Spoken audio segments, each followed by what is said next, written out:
Estamos en Es Diario con el doctor Bernat Tifón, que él es psicólogo forense criminal, y precisamente para hablar el tema que es de máxima actualidad en esta semana. Daniel Sancho, ese presunto asesino que descuartizó a un cirujano en Tailandia, que es pues hijo del actor español Rodolfo Sancho. Y tenemos muchas preguntas. ¿Cómo estás, Bernat? Hola, buenos días. Muchas gracias por invitarme, Hugo. Una persona joven, apuesta, 29 años, como Daniel Sancho, puede llegar a ser un psicópata, pudo haber tenido pues, un brote psicótico. ¿Qué ha ocurrido para que llevara a cabo este macabro asesinato, descuartizamiento posterior, como él mismo ha confesado y como se está investigando en estos momentos en Tailandia, Bernat? Sí, a ver, sobre todo que hay que señalar y recalco de forma muy importante que no he evaluado en ningún momento a Daniel Sancho. Por tanto, todo lo que vengo a decir son simples y meras especulaciones o aproximaciones a un tipo de perfil psicológico. En entrada, y recuperando la pregunta que planteas, Hugo, en principio no se trata, y de hecho, de alguna manera, como tal, a un trastorno de personalidad de tipo psicótico, o una psicosis, o una esquizofrenia paranoide, ni mucho menos. Es decir, el sujeto en principio no es compatible con que sea un sujeto que pierda el contacto con la realidad y, por tanto, no existen ni delirios ni alucinaciones. ¿Por qué? Pues porque sencillamente ha desarrollado una vida profesional como chef de cocina y ha desarrollado, digamos, o al principio, según las imágenes que se desprenden de los medios de comunicación, no es compatible con este tipo de trastorno mental, ni mucho menos. Sí que podría ser ajustado, de alguna manera, a un sujeto que podría ser compatible con una frialdad emocional al momento de comportarse, dado el ínterin que se describe por los medios de comunicación, sobre todo, de alguna manera, pues todo lo que es la prensa, que no es poca, que lamentablemente no es poca, sobre todo para los familiares de Daniel Sancho, que de Sí. alguna manera pues procuran de alguna manera que sea lo más aséptico posible, pero los medios de comunicación han inundado todo lo que es la prensa, sea televisión, sea radio y evidentemente por las redes sociales, y por lo que se desprende, todo parece indicar que Daniel Sancho ha sabido lo que quería hacer y de hecho él mismo ha confesado los hechos como tal a la policía tailandesa. Bien, el Bangkok Post de alguna manera también ilustra un ínterin al modo de proceder que intenta justificar el proceder de Daniel Sancho en ese sentido. Bien, parece ser que existía una relación afectiva emocional Sí. entre el presunto victimario y la víctima, y eso, de alguna manera, ha dado lugar a que finalmente el desenlace de los hechos sea el que lamentablemente conocemos todos.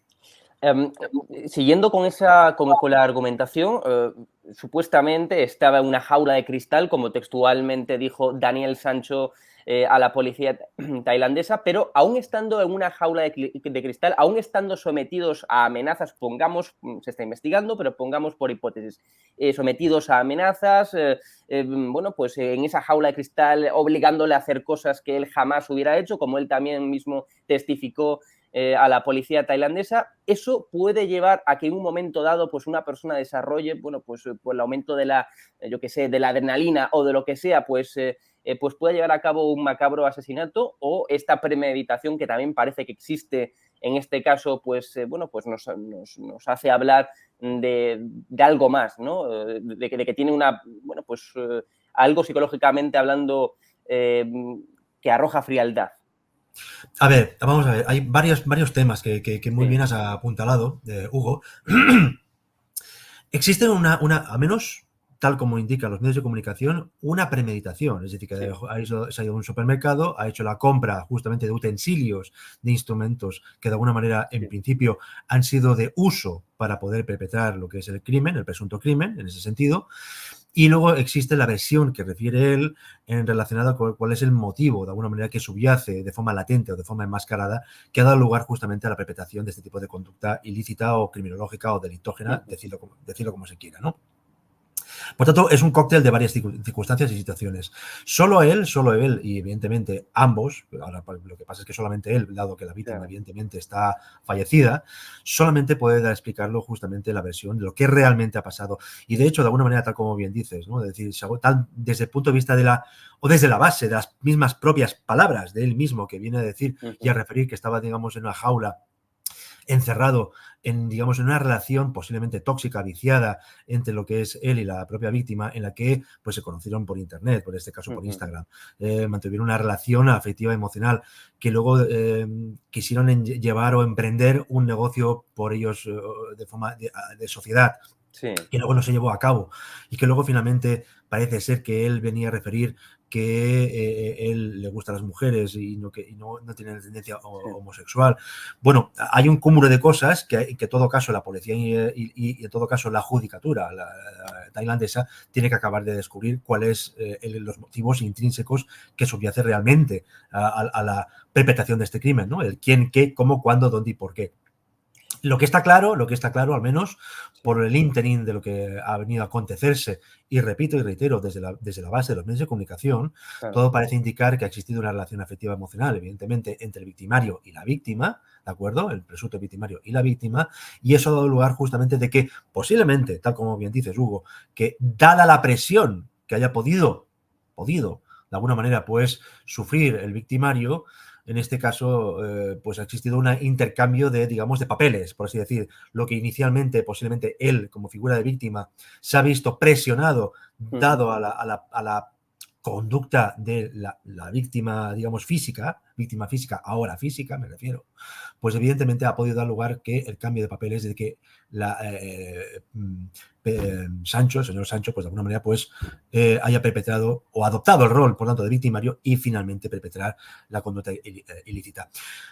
Personas que en situaciones críticas, en situaciones límites, en las que de alguna manera no ven salida más que, lamentablemente, pues posiblemente que no sabe canalizarlo de otra manera, ese grado de frustración y por tanto perpetra ese crimen, se da lugar. Es decir, que de alguna manera no es el primer caso. Yo he intervenido en casos, a lo largo de mis más de 20 años de ejercicio profesional como psicólogo forense privado, he intervenido en una 50 casos de asesinatos y homicidios. No es el primer caso que me encuentro en situaciones en las que el propio sujeto, dada la circunstancia en la que se ve sometido, la presión que se ve sometido, que cada uno, evidentemente, esa presión, el límite o el umbral, solamente lo puede percibir hasta donde lo puede de alguna manera superar o alcanzar o permitir, pues evidentemente la persona eclosiona en una conducta de tal grado de magnitud criminológica como es el que nos podemos encontrar, como es evidentemente el máximo, que es el delito de sangre y matar a otra persona. En todo caso, hay una segunda parte y es el descuartizamiento posterior. Primeramente, parece que hay pues un asesinato, sea o no sin querer, es decir, parece que se dio un golpe contra pues una zona del hotel, de la habitación del hotel, falleció y a partir de ese momento, claro, parece, según palabras del propio Daniel Sancho, la policía tailandesa, pues parece que se encuentra con el cirujano, bueno, pues muerto, una persona que es mucho mayor, con mucho más volumen que él, eso hay que tenerlo en cuenta. Y claro, ante ese momento, ¿cómo se le puede ocurrir a una persona descuartizarla? Es decir, porque te encuentras con una persona muerta, digamos, delante de ti. ¿Cómo se le ocurre descuartizar? Además, parece, como estábamos hablando, que es premeditado, porque había comprado las herramientas para hacerlo, cuchillos, bolsas, etcétera, días antes. Pero en todo caso, ¿cómo se le ocurre a una persona descuartizar? Porque desde luego es una actitud que en términos coloquiales es muy macabra. Es muy macabra, es una de las conductas posiblemente más raras o más extrañas de poderlo encontrar en la literatura criminológica, pero evidentemente eso no excluye de que exista, porque han existido casos, aquí en España han existido casos justamente, pues el asesinato de Píoz, justamente, en el que un joven descuartizó justamente a sus propios familiares en ese sentido, e incluso enviaba mensajes de WhatsApp a un amigo a medio planeta, justamente de distancia, me refiero, ¿no? ¿De acuerdo? Es decir, por lo tanto, no ha sido el único caso. Y en España han existido crímenes en los que justamente pues el victimario, el perpetrador, coge el cadáver y justamente lo trocea, lo trocea. Que evidentemente esto a ojos, digamos, foráneos al ámbito criminológico pueda resultar extraño, sí, efectivamente, pero que eso no excluye de que exista este tipo de iter criminis, que se llama así, como tal, es decir, el ínterin, digamos, criminal del sujeto que haya desarrollado y coger un cadáver y descuartizarlo. Evidentemente, recuperamos la idea y recupero también la idea señalándolo de que en base a lo que dicen los medios de comunicación conforme el señor Sancho pues se fue a un supermercado e hizo compra justamente de un cuchillo, también hemos de partir también desde la base de que el presunto perpetrador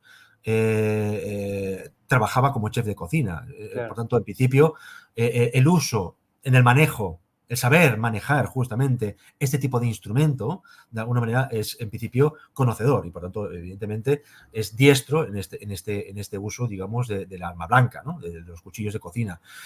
Por tanto, se puede desprender de que tenía conocimiento de cómo trocearlo y de cómo hacerlo.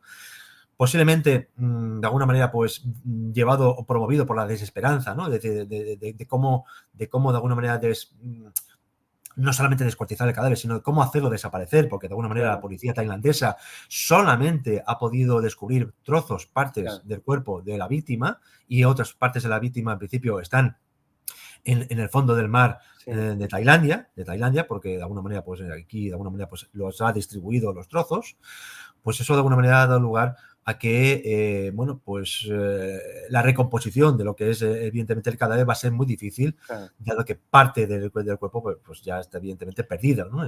Por los mares de Tailandia. Pero, En todo caso, recuperando la idea, como bien sí. planteas, Hugo, evidentemente existen casuísticas, aunque a pesar de ello puede ser raro a ojos de las personas que no son profesionales del ámbito de la criminología y de Pero la criminal. en términos psicológicos, ¿cómo tiene que ser una persona, ya yendo más allá de Daniel Sancho, sino una persona en términos genéricos para llevar a cabo un descuartizamiento? Claro, porque pensándolo con frialdad, ¿no? Es decir, tener un cadáver ahí delante y empezar a cortarlo en trozos es algo que no todo el mundo es capaz de hacer. O sea, por mucha maldad que tenga o por mucha frialdad que tenga, llevar a cabo un descuartizamiento es, si cabe, más macabro todavía que asesinar a una persona, evidentemente. Correcto. Este tipo de perfil de sujetos, en principio, tiene la capacidad de poder controlar sus propias emociones, los puede relegar, los puede sublimar, los puede subyugar estas emociones. No se deja, por tanto, embargar fácilmente digamos, por la afectividad y las emociones. Por tanto, ven justamente lo que es el cadáver ya, una vez ya muerto, lo cosifican. Es decir, de alguna manera, en ese sentido, al cosificarlo y al verlo totalmente inerte, ya para ellos es totalmente un objeto, por tanto un objeto, digamos, a cortar, y máxime partiendo de la base de alguna manera de que se trata de un sujeto que ya es diestro, digamos, en el uso del manejo del arma blanca. Por tanto, es capaz de coger partes del organismo y trocearlos como si fuese, por tanto, una carne ya, digamos, totalmente instrumentalizada. Por tanto, los rasgos psicopáticos pueden existir en ese sentido, ¿de acuerdo? Es decir, la frialdad emocional, la capacidad, digamos, de autocontrol, no dejarse embargar, digamos, fácilmente por las propias emociones. En ese sentido, es compatible en un perfil de sujetos que estamos describiendo. Y, por tanto, en ese sentido, la psicopatía reúne este tipo de características o rasgos de personalidad de base basados en esta frialdad emocional, la capacidad de autocontrol, la capacidad, digamos, de controlar la propia situación y, por tanto, en este sentido también al momento de explicar la narración de los hechos tal como se desprende de los medios de comunicación, los ha sabido explicar desde el inicio hasta el final, inicio, nudo y desenlace. Luego ya veremos si la versión de que ha venido a arrojar y a ofrecer a los medios policiales de Tailandia viene también a cotejarse con la versión que vaya a ofrecer a la judicatura, a los jueces y a los operadores jurídicos en el ámbito jurídico.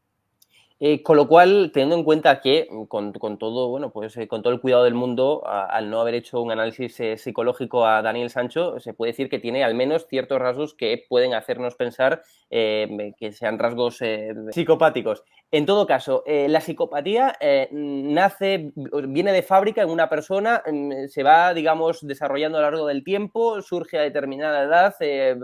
¿Cómo son esos rasgos psicopáticos? ¿Cómo crecen, digamos, A ver, en una sí, a persona? ver, correcto. A ver, no hay una certeza, digamos, de poder ofrecer una respuesta correcta, digamos, a la pregunta que planteas, porque es muy genérica, ¿no? Claro. Es decir, la única cosa que se puede explicar o poder dar respuesta es que hay, digamos, una condición, digamos, de personalidad, unos rasgos de personalidad de base psicopáticos que de alguna manera los va desarrollando el propio sujeto a lo largo de toda la vida, que puede, digamos, que pueden eclosionar de forma muy grave, como el caso que estamos aquí hablando, al alcance del cenit, digamos, de hacer daño, digamos, a otras personas como tal, y evidentemente sustraerle la vida.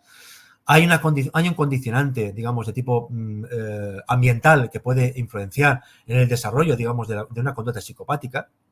nacer justamente en una condición social que de alguna manera pues ya, pues por ejemplo, de padres que de alguna manera de naturaleza pues que ya también presenten unos rasgos de personalidad de base psicopáticos en ese sentido, o bien una confluencia de ambas cosas, una influencia de tipo ambiental como una influencia de tipo de rasgos de personalidad. Ahora bien, ojo con lo que estoy diciendo. También hemos de partir de la base de que existen dos tipos de psicopatía. La psicopatía maligna y la psicopatía benigna. La psicopatía maligna es aquella persona que usa sus rasgos de personalidad de base o su propia conducta psicopática para hacer daño de por sí. Por tanto, estamos hablando de sujetos que ya están en el ámbito pues, de la mafia organizada, ¿de acuerdo? Es decir, en ese sentido, de los malévolos como tal, es decir, en estos términos.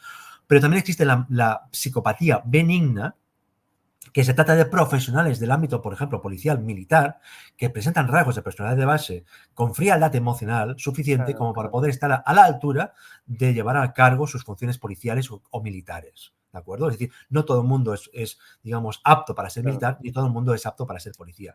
Por eso, de alguna manera, los policías, como los militares, repito y reitero, de forma benigna, pueden usar justamente sus rasgos psicopáticos en pro de la sociedad, como por ejemplo también otro ámbito profesional son los desactivadores de bombas, por ejemplo. ¿Me explico? O los que usan cazas de aviones justamente en el ámbito militar. Es por eso que de alguna manera se ha de distinguir estos rasgos psicopáticos si los utilizan malignamente o benignamente. Es por eso que en ese sentido, dentro del ámbito criminológico, de lo que son sujetos que sustraen la vida de otras personas, delitos contra la vida humana independiente, en el ámbito civil, no militar ni policial, evidentemente, es cuando de alguna manera ya estamos ubicados en el ámbito de la ilicitud y la antijuricidad del comportamiento criminológico. Y para concluir, hemos hablado de Daniel y Sancho, pero también podemos hablar de la familia de la víctima, del cirujano. Claro, pensar, mejor dicho, afrontar la muerte de una persona, de un ser querido, es difícil siempre. Pero en este caso estamos hablando de que no se va a poder reconstruir el cadáver, digamos, porque bueno, pues hay extremidades, la propia cabeza que parece que están tiradas, como decíamos, en el fondo del mar. Esto si cabe va a ser mucho más duro para afrontar para su familia el no encontrar, digamos, el cadáver como tal, y además teniendo en cuenta que fue una muerte, bueno, parece que ya murió antes de ser descuartizado, pero en todo caso hubo ese descuartizamiento. Eso tiene que ser muy difícil de digerir para una familia, ¿no? Es muy difícil, las víctimas, evidentemente, los familiares de la víctima, de alguna manera, pues estoy seguro que están totalmente emocionalmente destrozados, si se me permite la expresión coloquial, como tal. Estoy seguro que sí. En este caso, de alguna manera, no es lo mismo no haber encontrado el cadáver, es decir, que el cadáver esté desaparecido totalmente. Aquí nos encontramos con que el cadáver, o al menos los restos del cadáver, o parte de los restos del cadáver, se han encontrado, se han hallado por parte de las fuerzas policiales de Tailandia. Parte de otros tipos del cuerpo no se han encontrado porque, tal como bien dice, están en el fondo del mar, pero en este caso sí que se ha descubierto partes del cuerpo, con lo cual, de alguna manera, ya existe la plena certeza, lamentablemente para los familiares de la víctima, de la muerte, de la defunción de la víctima. No es lo mismo, voy a decir, cuando está el cuerpo totalmente desaparecido, no se sabe dónde está, ¿de acuerdo? Es decir, hay una ignorancia total, una incógnita total, justamente de dónde se halla el cadáver. En este caso, aquí sí que nos encontramos. Lo que sí que es seguro, que es que al haber hallado justamente parte de los restos del cuerpo, los familiares ya tienen la plena certeza de que su familiar ya está difunto, ¿de acuerdo? Ya no existe la esperanza. Cuando, por ejemplo, existe la incógnita de la desaparición, hay la esperanza de poder conseguir que exista, digamos, en vida la persona desaparecida, pero aquí en este caso, lamentablemente, ya nos encontramos con partes que están ya descubiertas y, por tanto, ya tienen la plena certeza de que lamentablemente, además, también, no solamente ya saben que ya ha fallecido, sino además también el lamentable noticia de tener que asumir partes, digamos, descompuestas del familiar. Con lo cual es un doble luto. El luto de la defunción del propio familiar, como el llevar el luto de la desagradable sensación de tener que honrar partes, digamos, descuartizadas de la víctima. Doctor Bernat Tifón, psicólogo forense criminal, ha sido un placer enorme tenerte aquí en Es Diario, desde luego, para tratar cuestiones que están de plena actualidad. No son cuestiones fáciles de tratar o bonitas de tratar, digamos, pero es que es la vida misma. Muchísimas Correcto. gracias, Bernat. Muchas gracias a vosotros y muchas gracias, Hugo, y a Es Diario.